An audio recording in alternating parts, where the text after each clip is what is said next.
माँ जी कहाँ हो आप? अरे क्या हो गया निशा, क्यों चिल्ला रही है?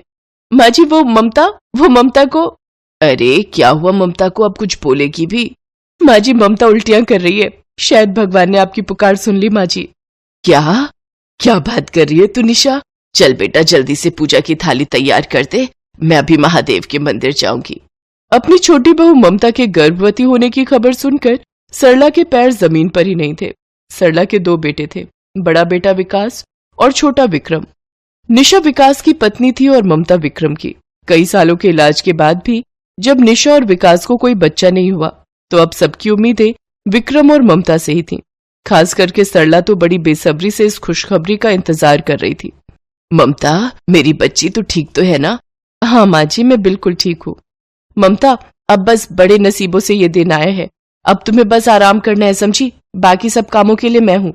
अरे भाभी पर वर कुछ नहीं ममता, मैं अभागन अपना बच्चा तो नहीं खिला सकी, पर अब तुम्हारे बच्चे पर अपनी सारी ममता लुटानी है मुझे। इसके बाद से निशा और सरला मिलकर ममता का बहुत अच्छे से ख्याल रखने लगे। सरला हर रोज ममता को अपने साथ मंदिर में बिठाकर पूजा करती और निशा पूरे दिन ममता के खाने पीने से लेकर हर चीज का ख्याल रखती। फिर एक दिन, माँ आप बस भी करो, मेरे भतीजे को पंडित बनाओगी क्या?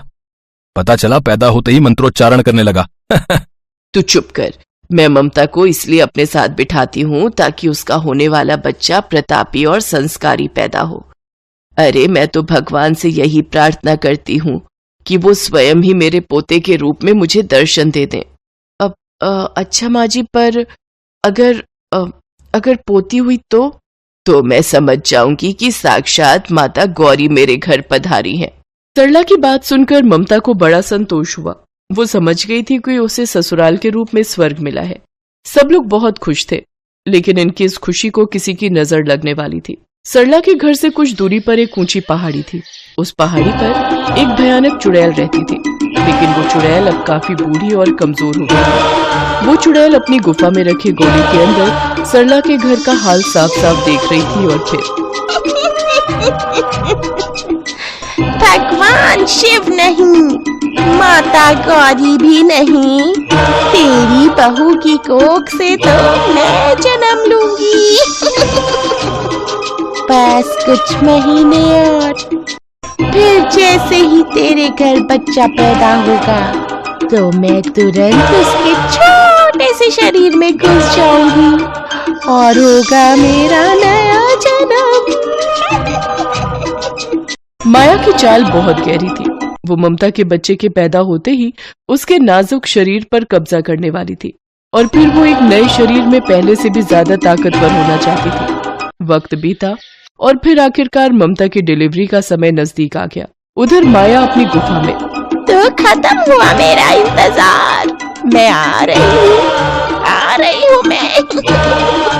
माया सरला के घर के ठीक सामने एक बड़े से पेड़ की डाल पर चढ़कर बैठ गई, जहाँ उसे कोई नहीं देख सकता था, लेकिन वो अपनी शक्तियों की मदद से सब कुछ देख और सुन भी सकती थी। ठीक आधी रात के वक्त अचानक ममता के पेट में दर्द शुरू हो गया और ये देखकर निशा ने जाकर सबको जगाया। माँ जी उठिए, सुनिए, जल्दी कीजिए, विक्रम जल्दी उठो, ममता को फौरन अस्पताल ले जाना होगा। विक्रम ने एम्बुलेंस को फोन लगाया, लेकिन तभी पेड़ पर बैठी माया जाग उठी।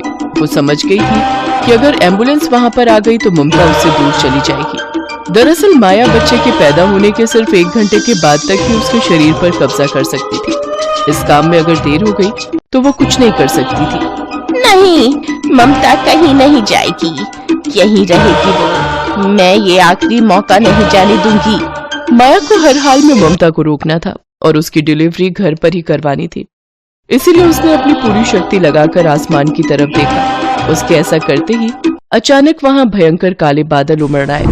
मौसम एक पल में बदल गया और मूसलाधार बारिश शुरू हो गई। बारिश इतनी तेज थी कि घर से बाहर निकलना भी मुश्किल था। हे भगवान, ये क्या हुआ है? ये कैसे?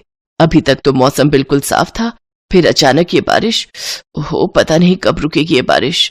छोटे, तू जल्दी से एम्बुलेंस वाले को फोन कर, उससे पूछ कि कहां तक पहुंचा। विक्रम ने बहुत कोशिश की पर एम्बुलेंस वाले का फोन लगा ही नहीं था। इसके पीछे भी माया ही थी। ममता दर्द से चीख रही थी। उसे ऐसे देखकर घर के सारे लोग परेशान थे और पेड़ पर बैठी माया जोर जोर से हंस रही थी। ऐसे नहीं रुकेगी ये काली बारिश। अपनी पूरी शक्ति लगा दी है मैंने इस बारिश को कराने में। लेकिन कोई बात नहीं, नया शरीर मिलते ही मेरी सारी शक्तियां लौट आएंगी मेरे पास, और फिर मेरे पास बहुत समय होगा और भी ज्यादा ताकतवर बनने के लिए। ममता का दर्द बढ़ता ही जा रहा था और इतनी भयंकर बारिश में उसे अस्पताल कैसे लेकर जाएं, ये किसी को नहीं सूझ रहा था। और सरला भगवान शिव की मूर्ति के सामने हाथ जोड़कर बस रोए जा रही थी। हे महादेव, इतनी बड़ी खुशी देकर अब कुछ गलत ना कर देना प्रभु। रोक दो इस बारिश को और दूर कर दो मेरे घर का अंधेरा। ये बच्चा मेरे घर की आखिरी उम्मीद है, इस घर की रोशनी है वो। कोई तो चमत्कार करो प्रभु, मेरी बहू और मेरे घर के चिराग को बचा लो प्रभु। मैंने तो चाहा था कि साक्षात आप मेरे घर पधारे, लेकिन ये क्या हो रहा है प्रभु? ये संकट के बादल कैसे आ गए? तभी बाहर पेड़ पर बैठी माया को दूर से एक साधु आते दिखे। उन्हें देखकर माया ने कहा, कैसा अजीब आदमी है, इतनी घनघोर बारिश में अपनी जान बचाने की बजाय इधर चला रहा है। आखिर ये है कौन? साधु ने सरला के घर के बाहर आकर आवाज दी। उनकी आवाज सुनकर सरला घर से बाहर आई। साधु ने अपने झोले से एक रुद्राक्ष निकालकर सरला को पकड़ा दिया। इसे बेटी के माथे से लगा दो, सब ठीक हो जाएगा, सब ठीक हो जाएगा। अब मैं चलता हूँ। जय भोले भंडारी। सरला साधु बाबा से कुछ कह पाती उससे पहले ही वो वहां से चला गया। उधर पेड़ पर बैठी माया को कुछ समझ नहीं आ रहा था, लेकिन सरला सब समझ गई थी।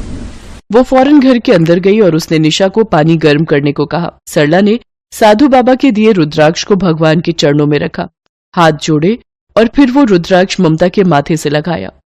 उस रुद्राक्ष के स्पर्श से ही ममता का दर्द एकदम से कम हो गया और फिर अगले ही पल सरला का घर बच्चे की किलकारी से गूंज उठा। बच्चे ने जैसे ही आंखें खोली तो सबसे पहले कमरे की खिड़की से बाहर देखा, जहां पेड़ पर बैठी माया उसे ही घूर रही थी। वो बच्चे की तरफ बढ़ने को तैयार थी, लेकिन तभी आग की लपटों से घिर गई। वो जलने लगी और वहीं भस्म हो गई। सरला उसके चीखने की आवाज सुनकर घर से बाहर आई तो उसने देखा कि आखिरकार बारिश रुक चुकी थी और अब सब ठीक था।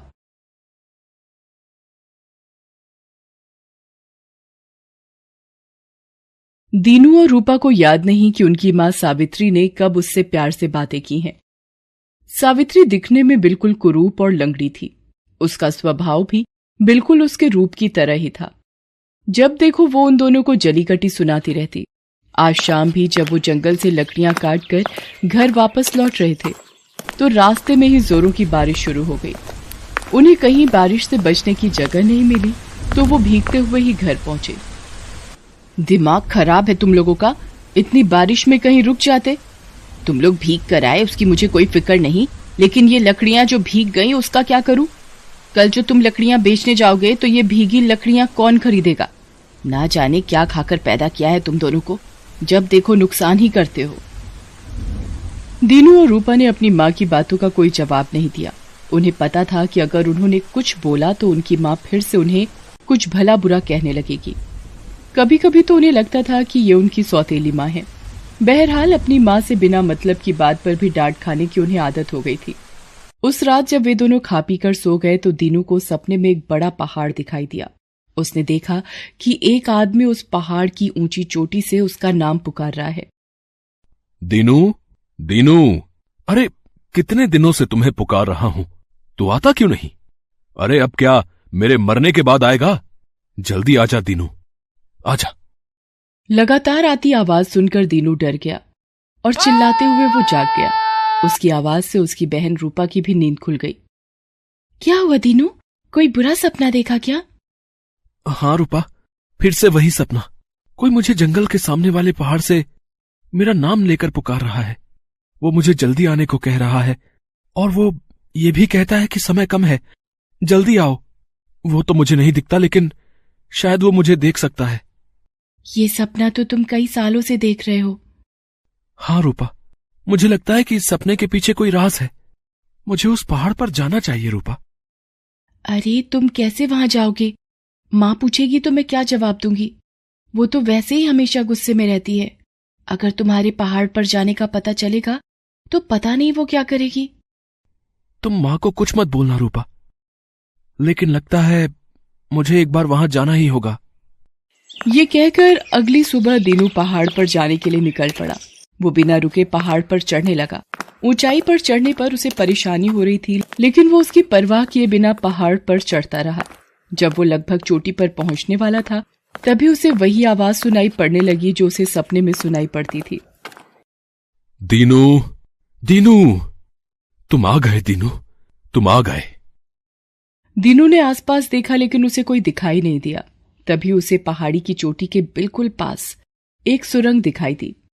वो आवाज उधर से ही आ रही थी। दीनू उस ओर बढ़ गया। सुरंग के बिल्कुल पास पहुंचकर उसने देखा कि सुरंग के अंदर एक बहुत ही बूढ़ा आदमी पेड़ से लटका हुआ है। पेड़ के नीचे एक बहुत बड़ा गड्ढा है जिसमें कई सारे जहरीले सांप हैं जो बीच बीच में फुफकार भी रहे हैं।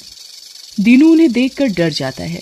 तभी वो बूढ़ा आदमी फिर से उसे पुकारता हुआ कहता है, दीनू, मुझे बचाओ।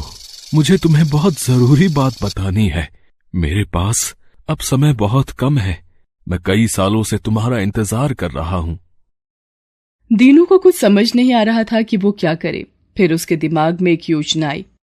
उसने जो कपड़े पहन रखे थे उसे उतार दिया, फिर उसे एक लकड़ी में लपेट दिया। वहां पड़े पत्थरों को टकरा कर उसने आग जलाई और फिर उसे कपड़ों में लगा दिया।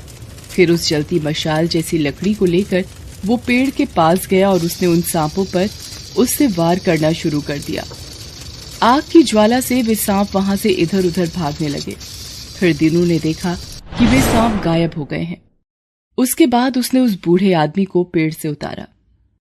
दीनू, तू आ गया। बहुत सारे सवाल लेकर आया है ना, सबका जवाब दूंगा। पहले मैं बता दूं कि मैं कौन हूं। मैं जादूगर त्रिकाल का पिता, जादूगर माहेश्वरी हूं। दीनू, जादूगर त्रिकाल? ये कौन है? यही वो शख्स है जिसने अपने जादू के जाल में फंसाकर तुम्हारी दुनिया बर्बाद कर दी है। तुम और तुम्हारी बहन को हमेशा लगता है ना कि तुम्हारी मां तुम्हें प्यार नहीं करती, वो सौतेली है। हाँ, लेकिन ये सब आपको कैसे पता? इस सब के पीछे मेरे बेटे त्रिकाल का हाथ है। उसके बाद उस बूढ़े आदमी ने दीनू को अपने बेटे त्रिकाल के बारे में बताया। उसने बताया, त्रिकाल तुम्हारी मां से बहुत प्यार करता था। तुम्हारे पिता कुंवर राजमल इस इलाके के बहुत बड़े जमींदार थे। तुम्हारी मां सावित्री भी पड़ोस के गांव के जमींदार की इकलौती बेटी थी। तुम्हारी मां सावित्री बहुत ही सुंदर थी। मेरा बेटा त्रिकाल उसके रूप पर मोहित हो गया था। वो किसी भी तरह उसे हासिल करना चाहता था। एक दिन जब तुम्हारी मां शाम को अपने पति यानी कुंवर राजमल के साथ नदी किनारे घूमने गई थी, त्रिकाल ने अपनी माया से एक बहुत बड़ा तूफान उठाया और तुम्हारी मां को तुम्हारे पिता से अलग कर दिया। उसके बाद उसके सामने अपना प्रेम प्रस्ताव रखा। तुम्हारा दिमाग खराब है क्या त्रिकाल? मैं एक शादीशुदा पतिव्रता स्त्री हूँ। मेरे 2 बच्चे हैं। उस स्त्री के सामने तू ऐसी बेकार की बातें कर रहा है। सावित्री, तेरे पति को तो मैंने यमराज के पास पहुंचा दिया। अब पति ही नहीं रहा तो पतिव्रता किस बात की? त्रिकाल के मुंह से अपने पति की मौत की बात सुनकर सावित्री गुस्से में पागल हो गई। उसने वहां पड़े एक बड़े से पत्थर को उठाया और उसके सिर पर खींचकर मारा। त्रिकाल के सिर से खून निकलने लगा, लेकिन उसने तुरंत ही अपने जादू से अपने घाव को भर लिया और हंसते हुए कहा, त्रिकाल नाम है मेरा, त्रिकाल। मुझसे बड़ा जादूगर ना कोई हुआ है और ना ही होगा। इसलिए अपनी ये ओछी हरकतें छोड़ और मेरी पत्नी बन जा। मेरे जीते जी तो ये कभी नहीं हो सकता। मैं अभी अपनी जान दे देती हूँ। यह कहकर सावित्री नदी में छलांग लगा देती है, लेकिन त्रिकाल अपने जादू से उसे बचा लेता है। वो तुम्हारी माँ से जबरदस्ती शादी नहीं कर सकता था, क्योंकि ऐसा करने पर उसकी सारी जादुई ताकत समाप्त हो जाती। लेकिन वो सीधे तरीके से तुम्हारी माँ को राजी करने में असफल रहा था, इसलिए उसने अपने जादू का सबसे कठोर प्रयोग किया और तुम्हारी माँ को कुरूप बना दिया। और उसने अपने जादू से एक जादुई माया जाल रचा और सावित्री से कहा, बहुत घमंड था ना तुझे तेरे रूप पर। ले, छीन लिया मैंने तेरा रूप, और हां, तेरे पति को तो मैंने मार दिया। अब जिन बच्चों के लिए तुम मेरा प्रेम निवेदन ठुकरा रही हो, आज के बाद मेरे जादू के प्रभाव से कुछ ऐसा होगा कि जिस दिन भी तुमने अपने बच्चों से प्यार से बात की, उन्हें प्यार किया, वो उसी समय मोम के बन जाएंगे। तुम्हारी माँ अपने पति को खो चुकी थी, लेकिन वो तुम दोनों को नहीं खोना चाहती थी। त्रिकाल ने अपने जादू से उन्हें मजबूर कर दिया था। यही नहीं, उसने अपने जादू से तुम्हारे पिता की बड़ी हवेली, जमीन जायदाद सभी मिट्टी का कर दिया। मुझे यह सब पता लग गया था तो मैंने उसका विरोध किया, लेकिन उसने अपनी जादुई शक्ति का मुझ पर भी इस्तेमाल किया और इस पेड़ से मुझे टांग दिया। मैं भी जादूगर हूँ, लेकिन उसके जितना बड़ा नहीं, इसलिए मैं खुद से यहाँ से नहीं छूट सकता था, इसलिए हर दिन तुम्हें आवाज दिया करता था। मैं उस त्रिकाल को नहीं छोड़ूंगा। उसने मेरे पिता की हत्या की, मेरी मां को हमसे दूर किया। मैं उसे मार दूंगा। उसे मारना इतना आसान नहीं है दीपू। उसने जादूगरी की ऐसी ऐसी सिद्धियां पाली हैं कि वो पल में कुछ भी कर सकता है। कोई भी शैतानी ताकत अच्छाई के आगे जीतती नहीं है, उसे हारना ही पड़ता है। मैं उसे हराऊंगा। बताइए, कहां है वो? कहां है आपका बेटा? वो इसी पहाड़ी पर अपनी जादुई दुनिया बनाकर रहता है।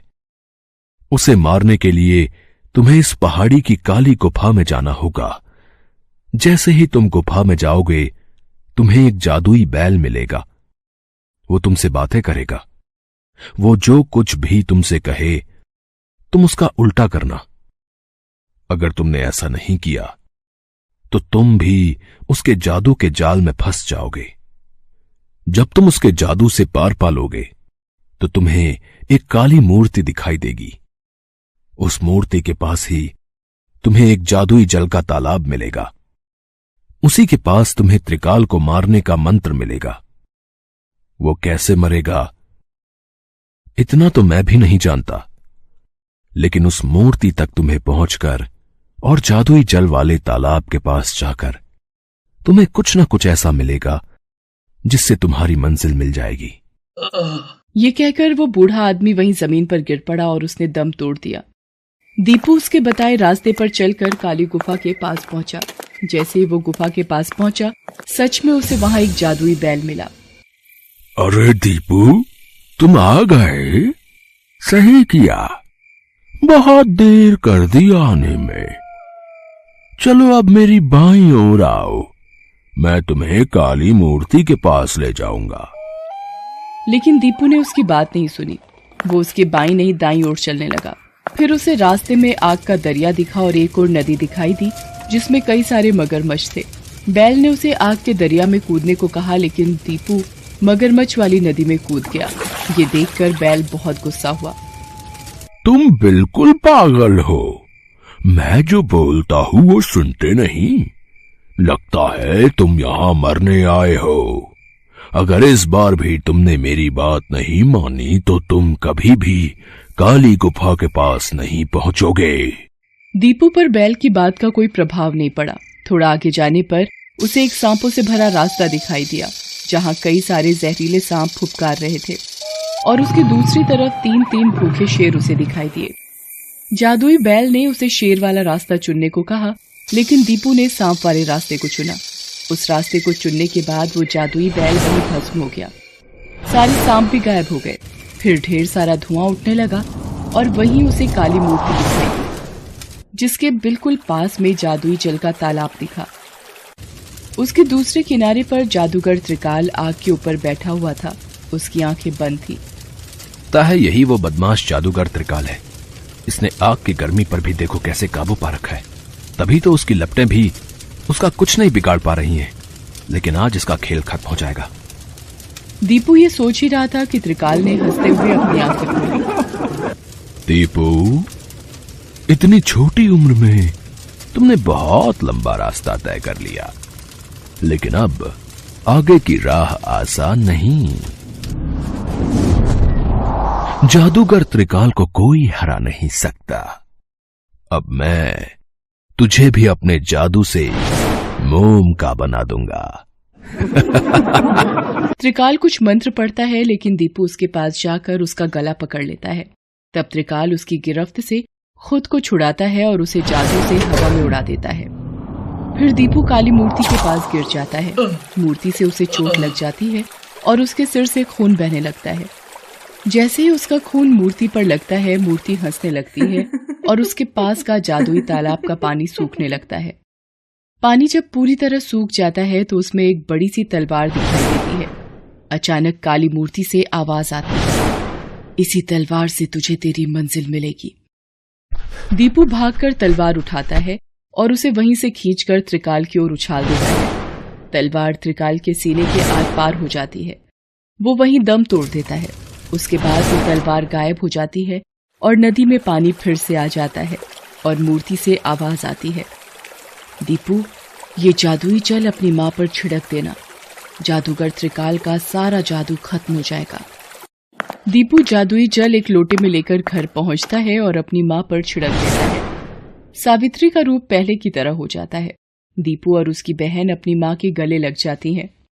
दीपू अपनी माँ को बताता है कि जादूगर त्रिकाल को उसने मार दिया है और उसका जादू भी अब समाप्त हो गया है।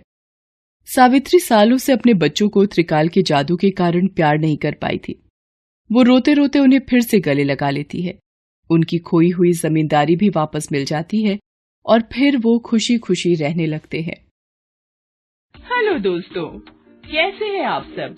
हमारी कहानियाँ देखने के लिए हमारे चैनल को सब्सक्राइब कीजिए और हाँ, बेल आइकॉन पर क्लिक करना मत भूलिएगा।